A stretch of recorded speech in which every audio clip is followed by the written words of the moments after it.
तुम्हें गुमराह कर दे, बाल बच्चों की मोहब्बत तुम्हें तबाह बर्बाद कर दे, सोने चांदी पैसों की मोहब्बत तुम्हारी आकबत को खराब कर दे। याद रखो, जो दीन से गफलत बरतेगा वही नुकसान में है, वही घाटे में है, वही खसारे में है। अगर बाबू लोग इतनी बात समझ में आ गई तो हाथ उठाकर बोलो सुभान अल्लाह, और जोर से बोलो सुभान अल्लाह। मेरी तरफ देखो, कुरान का अंदाज़े बयान देखो। कुरान कहता है ईमान वालो, बच्चों से होशियार रहना, बीवियों से होशियार रहना, सोने चांदी पैसों से होशियार रहना, अपने जमीन जायदाद से होशियार रहना। कहीं ऐसा ना हो इनकी मोहब्बत तुम्हें बर्बाद कर डाले, इनकी मोहब्बत तुम्हें अल्लाह रसूल से दूर कर डाले, इनकी मोहब्बत तुम्हारी आकबत को खराब कर डाले। याद रखो, जो दीन से गफलत बरतेगा वही नुकसान में है, वही घाटे में है, वही खसारे में है। बाबू लोग मेरी तरफ देखिए, बिल्कुल ध्यान से सुनिए। दुनिया में दो तरह के लोग पैदा हुए और कयामत तक पैदा होते रहेंगे। दुनिया में दो तरह के आदमी आए और कयामत तक आते रहेंगे। कुछ लोग ऐसे आए कि मरने के बाद मिट गए, न उनकी तारीख बाकी है, न उनकी निशानी बाकी है, न उनकी कहानी बाकी है। बड़े बड़े राजा महाराजा थे, बड़े बड़े बादशाह थे, मर गए, मिट्टी में मिल गए, नामो निशान दुनिया से खत्म हो गया। न दुनिया में कोई औलाद बाकी है, न दुनिया में कोई निशानी बाकी है, न दुनिया में कोई पहचान बाकी है। मगर कुछ लोग दुनिया में ऐसे भी आए कि जैसे कल जिंदा थे उसी शान से आज भी जिंदा है, जैसे कल चमक रहे थे उसी शान से आज भी चमक रहे हैं, जैसे कल जमाना उनको याद कर रहा था आज भी जमाना उनको याद कर रहा है। मेरी तरफ देखो, फिरौन कितना बड़ा बादशाह था, मर गया मिट गया। नमरूद कितना बड़ा बादशाह था, मर गया मिट गया। शद्दाद कितना बड़ा बादशाह था, मर गया मिट गया। हामान कितना बड़ा बादशाह था, मर गया मिट गया। है दुनिया में कोई औलाद बाकी, है दुनिया में कोई निशानी बाकी। मगर सुन लो, अल्लाह वालों को देखो, बुजुर्गों को देखो, सरकार गौसे आजम को देखो, गुजरे हुए बरसों हो गए लेकिन जैसे कल जिंदा थे उसी शान से आज भी जिंदा है, जैसे कल चमक रहे थे उसी शान से आज भी चमक रहे हैं।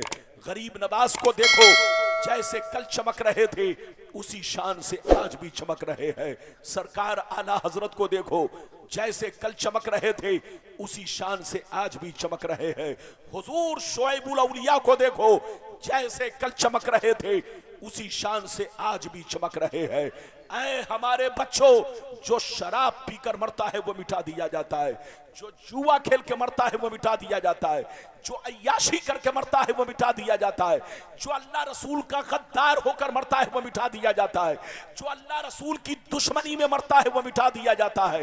मगर कसम खुदा, जो नमाजी होकर मरता है, जो दीन का गाजी होकर मरता है, जो दीन का अलमबरदार होकर मरता है, जो शरीयत का वफादार होकर मरता है, जो अल्लाह रसूल के इश्क में मरता है, वो मरता नहीं, जमाने में भी जिंदा रहता है और मरने के बाद अपने अपने मज़ारों में जिंदा रहता है।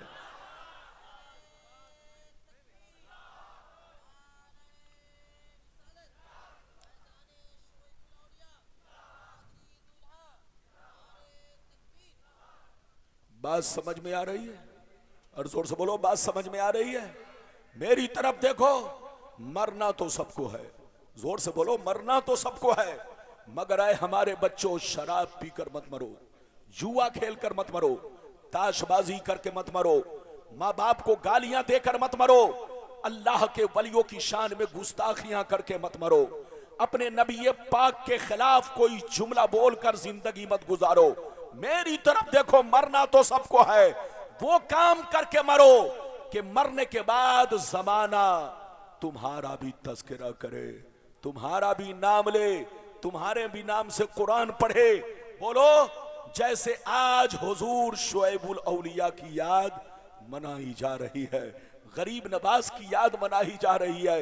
आज हम लोग बुजुर्गों का उर्स मनाते हैं, लेकिन लोग उर्स का मकसद नहीं समझते हैं। लोग समझते हैं उर्स का मकसद है पिंडाल लगा लो, मौलाना को बुला लो, तकरीर करा लो। उर्स का मकसद है लंगर बोलो, लंगर नियाज बना करके लोगों में तकसीम करना। ये उर्स का मकसद नहीं है। उर्स का मकसद ये है कि लोगों के सामने बुजुर्गों की जिंदगी को पेश करके लोगों की जिंदगी में इनकलाब पैदा करना, लोगों की जिंदगी में बदलाव लाना, ये है उर्स का मकसद। हुजूर शुएबुल औलिया की जिंदगी को नजरों के सामने रखो और गौर करो कि तुम्हारे बाप मर गए कोई याद नहीं कर रहा है, तुम्हारे दादा मर गए कोई याद नहीं कर रहा है, तुम्हारे खानदान के लोग मर गए उनको कोई याद नहीं कर रहा है, लेकिन शुएबुल औलिया को पूरा मुल्क याद कर रहा है, शुएबुल औलिया को पूरा बंगाल याद कर रहा है। जब आप गौर करोगे तो हकीकत सामने आ जाएगी कि जो दुनिया की मोहब्बत में मरता है दुनिया उसको भूल जाती है, और जो अल्लाह रसूल की मोहब्बत में मरता है दुनिया उन्हीं को याद रखती है। मिटा दो अपनी हस्ती को अगर कुछ मर्तबा चाहो कि दाना खाक में मिलकर गुले गुलजार होता है। बाबू लोग, आज आप मेरी पूरी तकरीर सुनकर जाइए, उठ के मत जाना। 1.25 घंटा, देखो मैं घड़ी पहनकर तकरीर नहीं करता हूं, जब से मोबाइल निकला है तब से घड़ी पहनना बंद।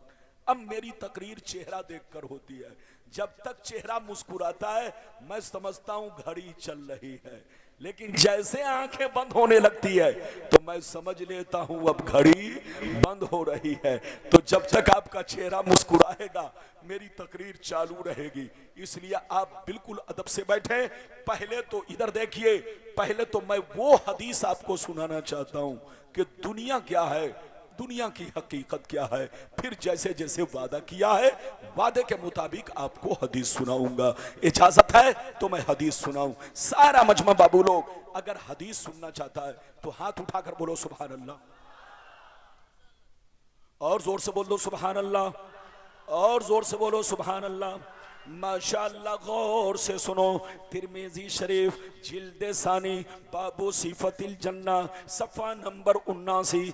अनबी हुरैरता क़ाल क़ुलना या रसूल अल्लाह मा लना इज़ा कुन्ना इंदका रक़्क़त क़ुलूबुना व ज़हदना व कुन्ना मिन अहलिल आखिरा फ़इज़ा ख़रजना मिन इंदिका फ़ानसना अलीना व शममना औलादना अनकरना अनफुसना।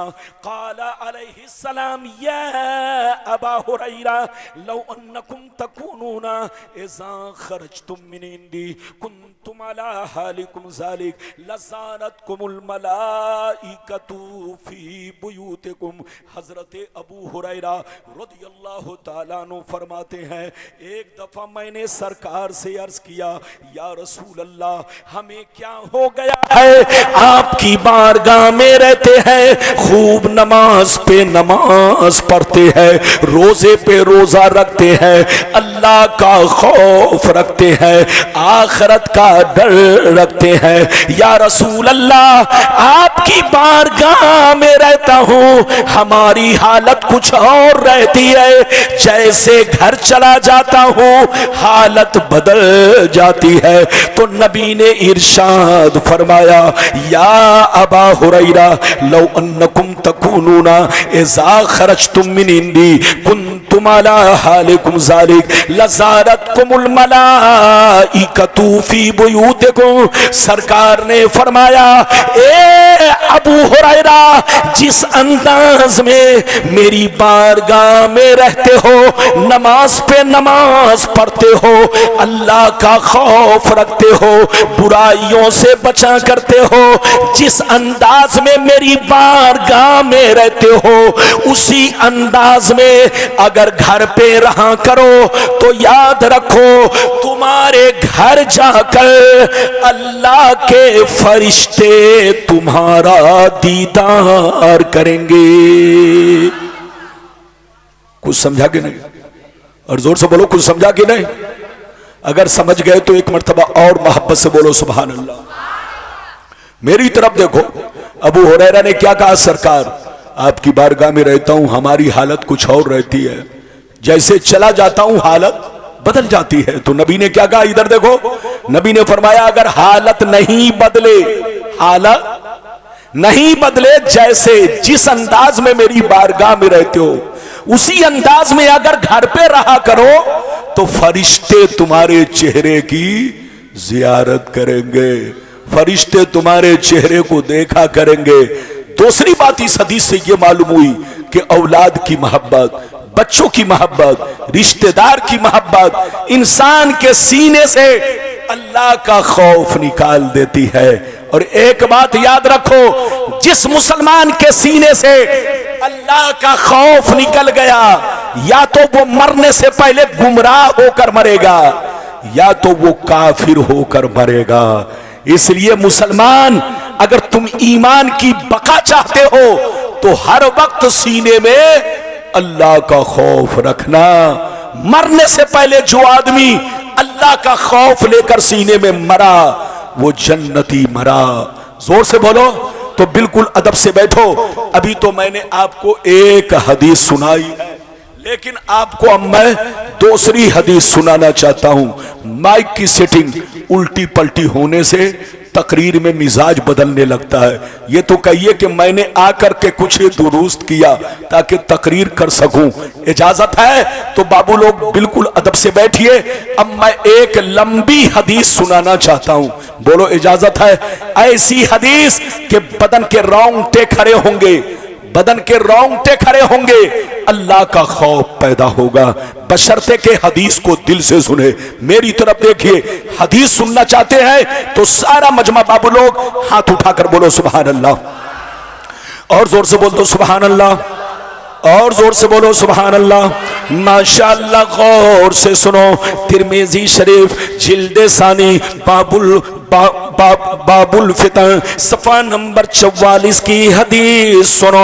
अन अली इब्ने अबी तालिब रदियल्लाहु ताला अन्हु क़ाल क़ाल रसूलुल्लाह सल्लल्लाहु ताला अलैहि वसल्लम इज़ा फ़ालत उम्मती 15 खसलतन हल्ल बिहल बला क़ील वमा हिया या रसूलल्लाह फ़क़ाल इज़ा कानल मग़नमु दुबला वल अमानतु मग़नमा वज़्ज़कातु मग़रमा वअतार रजुलु ज़ौजतहु वअक्का उम्महु वबर्र सदीक़हु वजफ़ा अबा वरतफ़ातिल अस्वातु फिल मसाजिद वकान ज़ईमुल क़ौमि अरज़लहुम वउक्रिमर रजुलु अन ख़ौफ़ि शर्रि वशुरिबतिल ख़ुमूर वलुबिसल हरीर वत्तख़िज़तिल क़ैनातु वल मआज़िफ़ वल अना आखिरु हाज़िहिल उम्मति अव्वला। जोर से बोल दो सुभान अल्लाह। बहुत शानदार हदीस आपको सुनाई, मतलब सुन लीजिए, ध्यान से सुनिए, बिल्कुल मतलब। इधर देखिए, नबी ने इरशाद फरमाया, आका ने इरशाद फरमाया, जिस दिन मेरी उम्मत में 15 खराबियां समा जाएंगी, चारों तरफ से मुसीबतें घेर लेंगी, परेशानियां घेर लेंगी, मुसलमान परेशान रहेगा, मुसलमान बर्बाद होगा, मुसलमान जलील होगा, मुसलमान रुसवा होगा, जब तक के तौबा ना कर ले, जब तक के अल्लाह से माफी ना मांग ले। सहाबा ने अर्ज किया, या रसूल अल्लाह, वो 15 खराबियां क्या है? तो नबी ने सबका नाम ले लेकर शुमार किया। इधर देखो, नबी ने इरशाद फरमाया, इज़ा कानल मग़नमु दुबला वल अमानतु मग़नमा वज़्ज़कातु मग़रमा इला आखिरिल हदीस।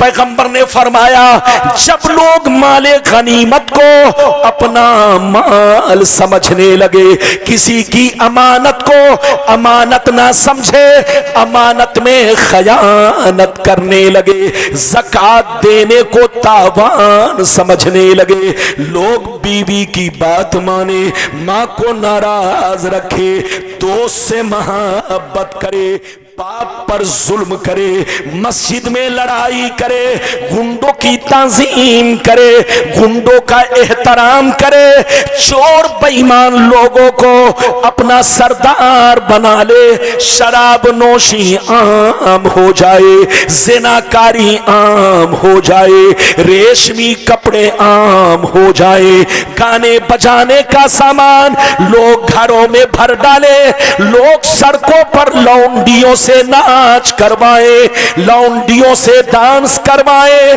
दुनिया से जो अच्छे लोग गुजर गए लोग उनको गालियां दे, लोग उनको बुरा भला कहे। जिस दिन ये 15 खराबियां मेरी उम्मत में समा जाएगी, चारों तरफ से मुसीबतें घेर लेंगी। कितने लोगों ने हदीस सुन लिया? हाथ उठाकर बोलो। अच्छा ये बताओ कि मेरी बात समझ में आ रही है? अरे बोलो समझ में आ रही है? अगर समझ में आ रही है तो बाबू लोग मेरी तरफ देखो, इजाजत है? इधर देखो नबी ने क्या फरमाया, कितनी खराबियां, जल्दी बोलो। 15। आज हम लोगों में 15 है कि 15 से भी ज्यादा है? अरे जोर से बोलो। हम लोगों में 15 से भी ज्यादा गड़बड़ी है। अब बताओ, नबी ने फरमाया कि 15 खराबियां जिस दिन मुसलमानों में समा गई, उनको बर्बादी से कोई बचा नहीं सकता, उनको मुसीबत से कोई बचा नहीं सकता। मुसलमान होगा मगर मुसीबत में घिरा रहेगा, मुसलमान होगा मगर परेशानी में घिरा रहेगा, मुसलमान होगा मगर बलाओं में घिरा रहेगा, जब तक कि तौबा ना कर ले। मेरे पैगंबर ने जो 15 खराबियों का जिक्र किया, आखिरी में जो बयान फरमाया नबी ने, उस पर ध्यान दीजिए। नबी ने क्या फरमाया कि जब लोग अच्छे लोगों को गालियां देने लगे, अच्छे लोगों को गालियां देने लगे, सीने पर हाथ रखकर बताओ, गौसे आजम अच्छे हैं कि नहीं? गरीब नवाज अच्छे हैं कि नहीं? आला हजरत अच्छे हैं कि नहीं? हुजूर शुएबुल औलिया अच्छे हैं कि नहीं? लेकिन आज कुछ बेईमान लोग इधर देखिए, दाढ़ी टोपी वाले, अपने आप को मुसलमान कहलाने वाले इधर देखिए, ये लोग चौक चौराहा पर किसी गुंडे मवाली के खिलाफ नहीं बोलते, किसी आतंकवादी के खिलाफ नहीं बोलते, किसी चोर डकैत के खिलाफ नहीं बोलते। आज कुछ दाढ़ी टोपी वाले चौक चौराहा पर गौसे आजम के खिलाफ बोल रहे हैं, गरीब नवाज के खिलाफ बोल रहे हैं, आला हजरत के खिलाफ बोल रहे हैं, हुजूर शुएबुल औलिया के खिलाफ बोल रहे हैं, बुजुर्गों के खिलाफ बोल रहे हैं। और पैगंबर ने फरमाया, जिस दिन मुसलमान अपने बुजुर्गों को गालियां देना शुरू करेगा, उसी दिन बलाओं में घिर जाएगा, जिल्लत और रुसवाई के दलदल में फंस जाएगा। आज हमारा जो हो रहा है, आज हम पर जितनी मुसीबतें आ रही है, ये सब इधर देखो, ये हमारे करतूत का बदला है, ये हमारे कैरेक्टर का बदला है, ये हमारे बुरे अमाल की सजाएं है। इसलिए होश में रहो, खिलाफ बोलना है, चोरों के खिलाफ बोलो, गुंडों के खिलाफ बोलो, आतंकवादी के खिलाफ बोलो, गौसे आजम के खिलाफ बोलने वाला मरदूद जहन्नमी है, आला हजरत के खिलाफ बोलने वाला मरदूद जहन्नमी है, शुएबुल औलिया के खिलाफ बोलने वाला मरदूद जहन्नमी है। अपने बुजुर्गों से फायज हासिल करो, बुजुर्गों के कदमों में रहने की कोशिश करो, बुजुर्गों के नक्शे कदम पर चलो। इनकी जिंदगी हमारे लिए मिशअले राह है। मेरी तरफ देखो, अभी आपने 2 हदीसें सुनी है, लेकिन लगता है कि आप लोग नाराज हो गए। अरे बोलो नाराज तो नहीं है? जोर से बोलो, नाराज नहीं होना। अभी तो मेरे तकरीर की शुरुआत है, अभी तो आपको ऐसी ऐसी हदीसें सुनाऊंगा कि बिल्कुल आपका ईमान बोलो रोशन होगा, बाग बाग होगा, बशर्ते कि मेरी तकरीर को दिल से सुने। अभी मैंने आपको 2 हदीस सुनाई, इजाजत दीजिए तो अब तीसरी सुनाता हूं। और बोलो, ये ऐसी हदीस है कि दूध का दूध, पानी का पानी, बिल्कुल क्लियर।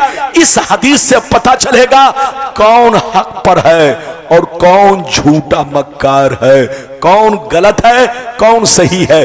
अगर इस हदीस को सुनना चाहते हो तो बाबू लोग ध्यान से सुनो, इजाजत है तो बच्चे को जल्दी बैठाइए, जल्दी बेटा बैठो। ऐसे चल रहा है जैसे कि लग रहा है कि बोलो उनको जगह ही नहीं मिल रही है, बिल्कुल किरात के अंदाज में चल रहा है। बिल्कुल अदब से बैठे, इजाजत दीजिए तो बहुत शानदार तीसरी हदीस सुनाना चाहता हूं। सारा मजमा ऐसे नहीं, हाथ उठाकर बोलो सुभान अल्लाह। और जोर से बोल दो सुभान अल्लाह, और जोर से बोलो सुभान अल्लाह। माशाअल्लाह, गौर से सुनो। मिशकात शरीफ जिल्द अव्वल बाबुल एहतिसाम सफा नंबर 30 की हदीस सुनो। अन अब्दुल्लाह इब्ने उमर रदियल्लाहु तआला अन्हुमा क़ाल क़ाल रसूलुल्लाह सल्लल्लाहु तआला अलैहि वसल्लम लयअतियन्ना अला उम्मती कमा अता अला बनी इसराइल हज़बन नाल बिन नाल हत्ता इन कान मिनहुम मन अता उम्महु अलानिया लकान फी उम्मती मन यसनउ ज़ालिक व इन बनी इसराइल तफर्रकत अला सनतैन व सबईन मिल्ला व तफ्तरिकु उम्मती अला सलासिन व सबईन मिल्ला कुल्लुहुम फिन्नार इल्ला मिल्लतन वाहिदा क़ालू मन हिया या रसूलल्लाह फ़क़ाल मा अना अलैहि व असहाबी। जोर से बोल दो सुभान अल्लाह। ये हदीस जो अभी मैंने आपको सुनाई, थोड़ा और कम करो, कहा गया आपको? चलो भागने दो, मुझको देखकर लोग भागने ही लगते हैं। अरे बोलिए, इधर देखिए। जलसे में आवाज साफ सुथरी हो, क्या हो? ताकि लोगों को पता चले कि हम आम बोल रहे हैं कि इमली। लेकिन आजकल मत पूछिए जनाब, ये माइक वाला इतना इको दे देता है कि पता ही नहीं चलता कि आम हम बोल रहे हैं मौलाना, कि इमली बोल रहे हैं, दूध बोल रहे हैं कि सूद बोल रहे हैं। अरे बोलो, ये पता नहीं चलता। तो मैं चाहता हूं, मैं जब स्टेज पर आता हूं तो कोशिश करता हूं कि आवाज साफ सुथरी हो। इजाजत है बाबू लोग? अभी जो मैंने हदीस सुनाई, ये हदीस कहा है मिशकात शरीफ, जिल्द नंबर कितना बोलो? 1, पेज नंबर कितना जल्दी बोलो? 30। अरे बोलो पेज नंबर कितना? गलत साबित करने पर मुंह में जितना पैसा आए उतना मिलेगा, सऊदिया जाने की जरूरत नहीं है। इस हदीस को आप ध्यान से सुनिए। दूध का दूध, पानी का पानी, बिल्कुल क्लियर। इधर देखिए, अब तक आपने इस हदीस को उन लोगों के मौलवियों से एक टुकड़ा सुना है। क्या सुना है? अरे बोलो क्या सुना है? एक टुकड़ा। और एक टुकड़ा उन लोगों ने इसलिए सुनाया ताकि हकीकत खुल न जाए। लेकिन मौलाना पूरी हदीस सुनाना चाहता है और सुना चुका, ताकि हकीकत खुल जाए, पता चले कि हक पर कौन है और बोलो गलत कौन है, बोलो गलत रास्ता किसका है। अब मैं हदीस का मतलब बयान कर रहा हूं, ध्यान से सुनिए। मिशकात की हदीस है, सुनिए। हजरत अब्दुल्ला बिन उमर फरमाते हैं कि नबी ने इरशाद फरमाया, आका ने इरशाद फरमाया, मेरी उम्मत पर वो जमाना जरूर आएगा, मेरी उम्मत पर वो जमाना जरूर आएगा जैसा बनी इसराइल पर आया। जो जो काम उन लोगों ने किया वो काम मुसलमान करेंगे। जो हाल उनका था वही हाल मेरी उम्मत का होगा, जो तरीका उनका था वही तरीका मेरी उम्मत का होगा, जो तरीका उनका था वही तरीका मेरी उम्मत का होगा। वो जमाना जरूर आएगा, जरूर आएगा। जो जो काम बनी इसराइल ने किया वो काम मेरी उम्मत के लोग करेंगे। अगर उन लोगों ने अपने मां के साथ बदफेली की होगी तो मेरी उम्मत में भी कोई ऐसा जरूर होगा जो इस काम को अंजाम देगा। नबी फरमाते हैं जैसे बनी इसराइल 72 फिरकों में बट गई, जैसे बनी इसराइल 72 फिरकों में बट गए, मेरी उम्मत के लोग 73 फिरकों में बट जाएंगे, मगर एक फिरका जन्नती, 72 जहन्नमी। सहाबा ने पूछा जन्नती कौन है, जहन्नमी कौन है? फरमाया 72 जहन्नमी, एक जन्नती। अब सुन लीजिए, नबी ने फरमाया जन्नती वो फिरका होगा कि लाख आंधियां चले, लाख तूफान आए, लाख जमाना रंग बदले, लेकिन वो फिरका हमेशा मेरे रास्ते पर, सहाबी के रास्ते पर कायम रहेगा। लेकिन वो 72 फिरके जहन्नम में जाएंगे जिनका तार उन 72 बनी इसराइल से जुड़ा होगा। बनी इसराइल के उन 72 फिरकों से कनेक्शन होगा, उनसे ताल्लुक होगा, उनसे दोस्ती होगी। गोया नबी के फरमान का मकसद यह है कि मेरी उम्मत में 73 फिरके होंगे, एक जन्नती 72 जहन्नमी। 72 वो जहन्नमी होंगे जिनका ताल्लुक बनी इसराइल के 72 फिरकों से होगा, और एक जन्नती वो होगा कि लाख आंधियां चले, लाख तूफान आए, लाख जमाना रंग बदले, लेकिन वो फिरका हमेशा मेरे रास्ते पर, सहाबी के रास्ते पर कायम रहेगा। अगर आप इतना सुन चुके तो हाथ उठाकर बोलो सुभान अल्लाह। हाथ नीचे करो। नबी ने क्या फरमाया, जल्दी बोलो। नबी ने फरमाया कि मेरी उम्मत पर वो जमाना जरूर आएगा जैसा बनी इसराइल पर आया। किस पर आया, जोर से बोलो। अच्छा, बनी इसराइल कौन है आपको पता है? इधर देखो, बनी इसराइल यहूदी और नसरानी को कहते हैं। किसको? यहूदी और नसरानी को क्या बोलते हैं, जल्दी बोलो। बनी इसराइल। और बनी इसराइल कौन है आपको पता है? इधर देखिए, याकूब अलैहिस्सलाम के वो 11 बेटे जिन्होंने यूसुफ अलैहिस्सलाम को कुएं में डाला था, उन्हीं 11 की औलाद को बनी इसराइल कहा जाता है, जो यहूदी और नसरानी के नाम से जाने जाते हैं। मेरी तरफ देखो तो नबी ने क्या फरमाया कि मेरी उम्मत पर वो जमाना जरूर आएगा जैसा बनी इसराइल पर आया। क्या मतलब? जैसा यहूदियों पर आया। जो जो काम यहूदियों ने किया वो काम मेरी उम्मत के लोग करेंगे। अगर उन लोगों ने अपने मां के साथ बदफेली की होगी तो मेरी उम्मत में भी कोई ऐसा होगा जो इस काम को अंजाम देगा। नबी फरमाते हैं जैसे वो लोग 72 फिरकों में बट गए, मेरी उम्मत के लोग 73 में बटेंगे। एक फिरका जन्नती, 72 जहन्नमी। सहाबा ने पूछा जन्नती कौन? तो नबी ने फरमाया मा अना अलैहि व असहाबी, जिस रास्ते पर मैं हूं मेरे सहाबी हैं, वो फिरका जन्नती है। अच्छा, एक बात बताइए, हम लोग क्या है? सुन्नी। हाथ उठाकर बोलो, और बोलो जोर से बोलो, हम लोग क्या है? जोर से बोलो, हम लोग क्या है? अच्छा, ये बताओ, हम लोग सुन्नी है। ये बताओ कि सुन्नी कोई बोलो नई जमात है कि पुरानी जमात है? और बोलो, हाथ उठाकर बोलो। आप बोलिए, आप बदन खुजला रहे, मैं आपको बहुत देख रहा हूं, बहुत आपको करीब से देख रहा हूं। ये बताओ कि हम लोग क्या है? जोर से बोलो, सुन्नी। अच्छा, ये बताओ कि सुन्नी हम लोग नए हैं कि जो लोग आजकल बदलते जा रहे हैं वो लोग नए हैं? अरे बोलो, जोर से बोलो। यकीनी बात है हम लोग नए नहीं हैं। ये बताइए, हम लोग भी सुन्नी है।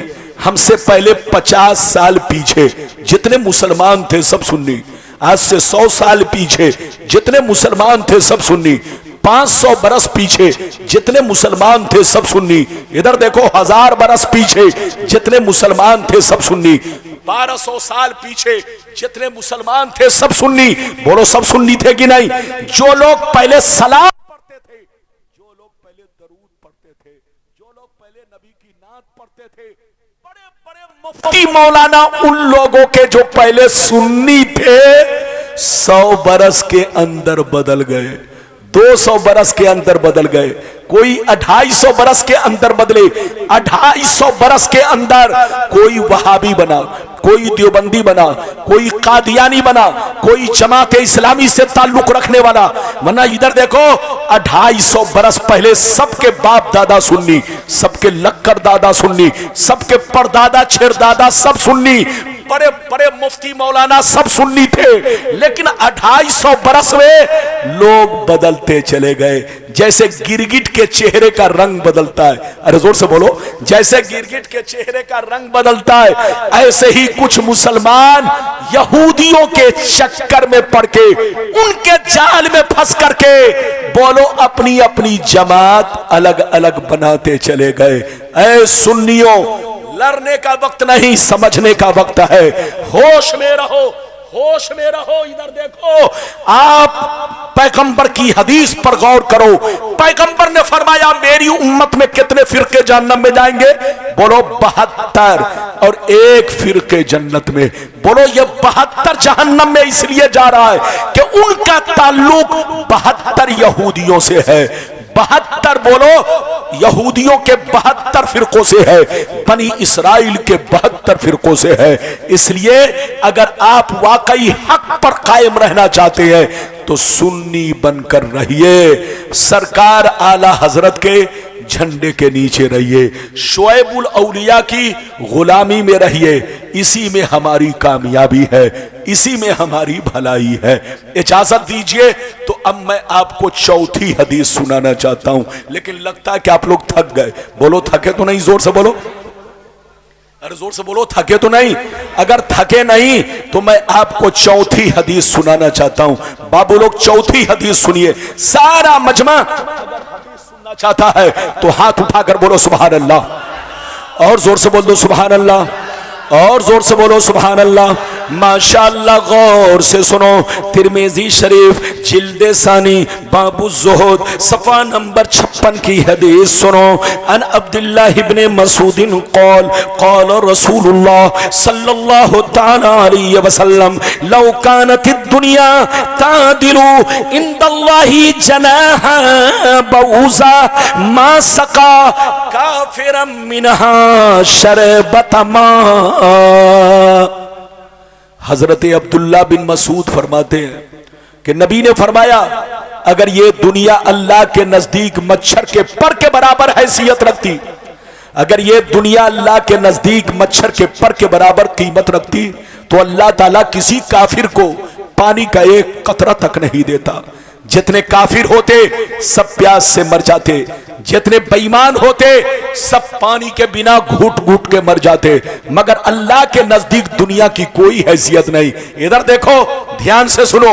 आप लोग समझते हो आसमान बहुत बड़ा है, आप लोग समझते हो जमीन बहुत बड़ी है, आप लोग समझते हो चांदो सूरज बहुत बड़े हैं, मगर सरकार फरमाते हैं अल्लाह के नजदीक ये सारी चीजें मच्छर के पर के बराबर नहीं है। जोर से बोलो, मच्छर के पर के बराबर नहीं है। नबी फरमाते हैं अगर अल्लाह के नजदीक ये सारी चीजें मच्छर के पर के बराबर होती तो अल्लाह ताला किसी काफिरों मुशरिक को पानी का एक बूंद तक नहीं देता, सब प्यास से मर जाते। मेरी तरफ देखिए, अगली हदीस का मतलब सुनिए। नबी फरमाते हैं अल्लाह जिसको दोस्त बना लेता है, अल्लाह जिसको महबूब बना लेता है, अल्लाह जिसको वली बना लेता है, उसे दुनिया नहीं देता। जोर से बोलो, उसे दुनिया नहीं देता, और अगर देता भी है तो अपनी रज़ा के लिए। अल्लाह अगर किसी को दोस्त बना लेता है, जोर से बोलो, उसे दुनिया नहीं देता, और अगर किसी को देता भी है तो बोलो इसलिए देता है ताकि मेरी रज़ा हासिल करे। क्या करे? मेरी रज़ा हासिल करे।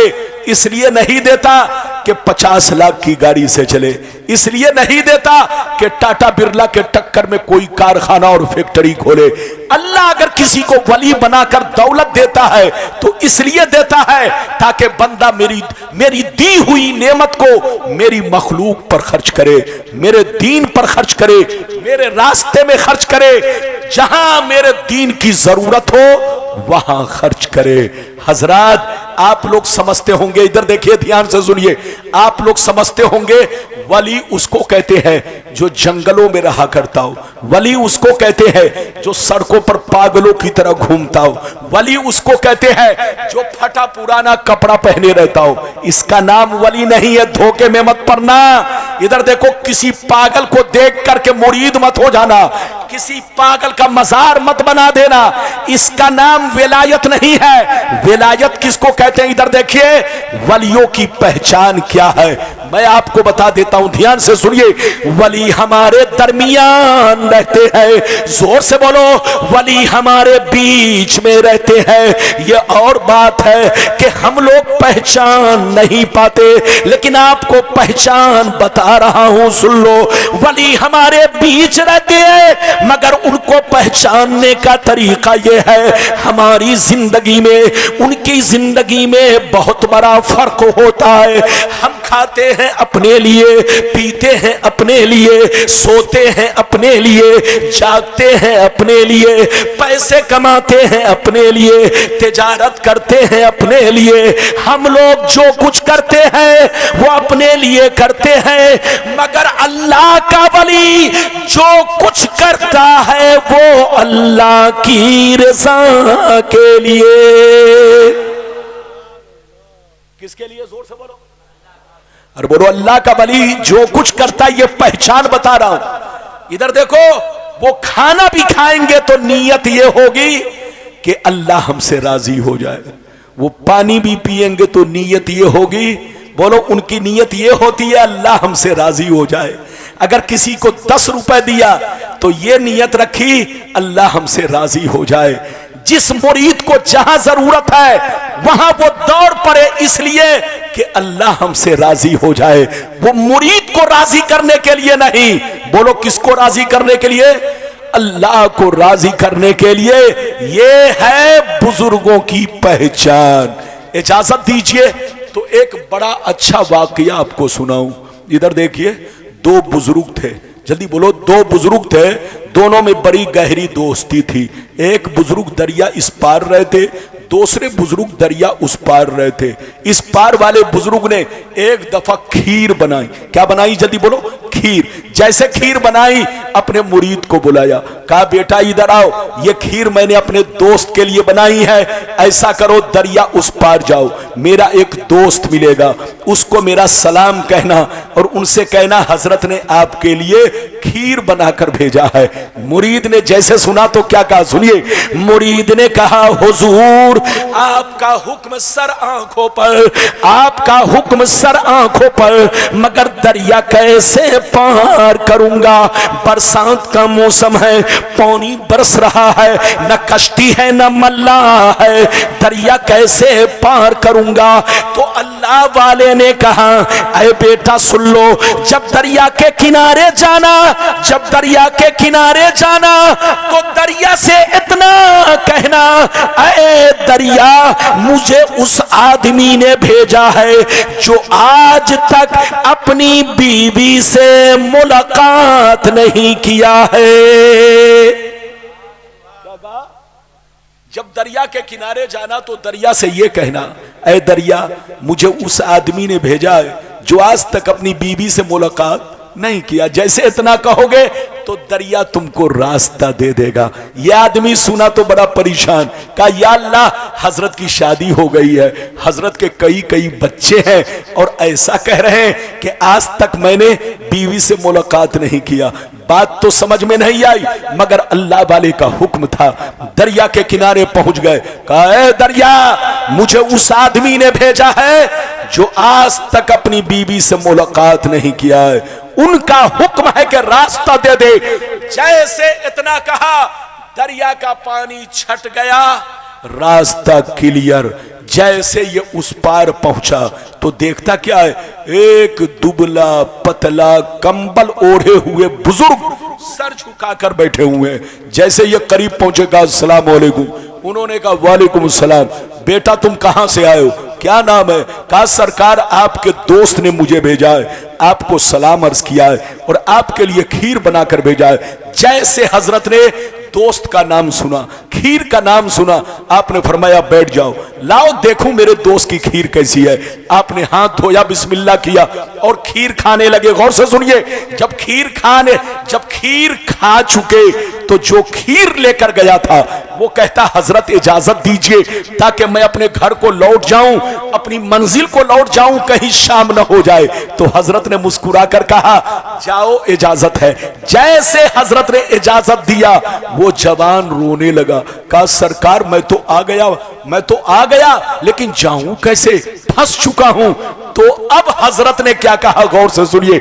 हजरत ने कहा ऐ बेटा सुन लो, अब दरिया के किनारे जाना तो दरिया से इतना कहना, ऐ दरिया मुझे उस आदमी ने भेजा है जो 30 साल से कुछ भी नहीं खाया है।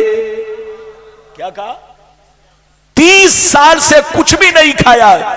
जैसे इतना कहोगे दरिया का पानी तुमको रास्ता देगा, तुम इस पार आ जाना। यह आदमी जैसे सुना तो बड़ा परेशान, कहा या अल्लाह हजरत तो अभी मेरे सामने खीर खाए और कह रहे 30 बरस से कुछ नहीं खाया।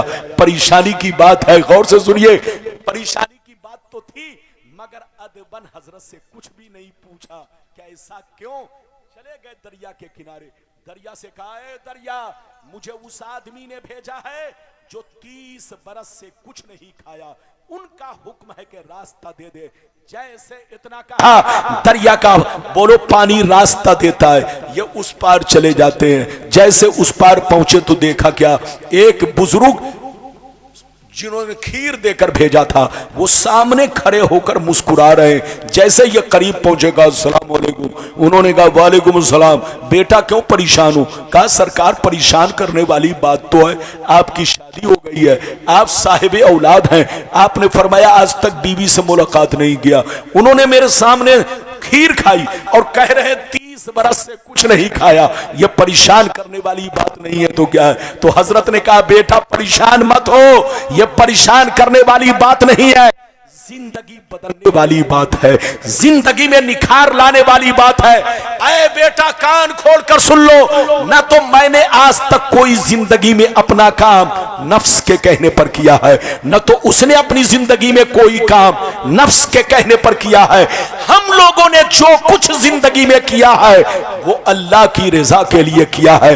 ऐ बेटा कान खोलकर सुन ले, मुझको शादी की जरूरत नहीं थी, मुझको बच्चे की जरूरत नहीं थी, मुझको बीवी की जरूरत नहीं थी, लेकिन यह काम मैंने इसलिए किया ताकि मुस्तफा की सुन्नत अदा हो जाए। और उसको खीर खाने की जरूरत नहीं थी, लेकिन थोड़ी सी खीर इसलिए खाई ताकि बदन में कुछ ताकत आ जाए और हम जम के अल्लाह की इबादत करते रहे, अल्लाह को सजदा करते रहे। तो उनकी जिंदगी भी अल्लाह के लिए, मेरी जिंदगी भी अल्लाह के लिए। कुरान की आयत सुनिए, फिर हदीस सुनिए। कुरान कहता है कुल इन्ना सलाती व नुसुकी व महयाया व ममाती लिल्लाहि रब्बिल आलमीन। कुरान कहता है ऐ रसूल आप अपने गुलामों से कह दीजिए, ऐ मेरे गुलामों मेरी नमाज अल्लाह के लिए, मेरी कुर्बानी अल्लाह के लिए, मेरा जीना मरना सब अल्लाह के लिए। तुम लोग भी नमाज पढ़ो, रोजे रखो, कुर्बानी करो, तो दिखावे के लिए नहीं, नाम के लिए नहीं। नमाज पढ़ो तो अल्लाह की मोहब्बत में, रोजा रखो तो अल्लाह की मोहब्बत में, हज करो तो अल्लाह की मोहब्बत में, कुर्बानी करो तो अल्लाह की मोहब्बत में। अल्लाह से ये कहो सब तेरे लिए, सब तेरे लिए। जब कोई बंदा कहता है सब तेरे लिए तो रब कहता है तू है मेरे लिए। और अल्लाह ताला जिससे कह दे तू मेरे लिए है, वही कुतुब बनता है, वही अब्दाल बनता है, वही वली बनता है। मिटा दो अपनी हस्ती को अगर कुछ मर्तबा चाहो कि दाना खाक में मिलकर गुले गुलजार होता है। बाबू लोग अब मैं आपको वो हदीस सुनाना चाहता हूं, इधर देखिए कि वलियों का मर्तबा क्या है। फिर वो हदीस कि अल्लाह के वली कब्र में जिंदा हैं। पहले तो वो हदीस सुन लीजिए कि वलियों का मर्तबा क्या है। अरे बोलो इजाजत है, लेकिन लगता है कि आप लोग थक गए। थके तो नहीं है? अरे बोलो थके तो नहीं है? लेकिन आप लोग ऐसा सुस्त पड़ जाते हैं कि मैं समझ लेता हूं, मुझको खतरा महसूस होता है कि कहीं ऐसा तो नहीं आपका दिमाग ससुराल में घूम रहा है। अरे बोलो जलसे में बैठे हैं ना? अरे बोलो जलसे में बैठे हैं, नबी की महफिल में बैठे हैं। एक तो मैं सफर का थका हुआ और माइक की सेटिंग थोड़ी उल्टी पलटी, जिससे बोलने में लय बिगड़ रही है, अंदाज़े तकल्लुम बदल रहा है। लेकिन आपको अब कुछ नहीं करना है, सब ठीक है, इजाजत है। तो बाबू लोग बस अब मेरी तरफ देखिए।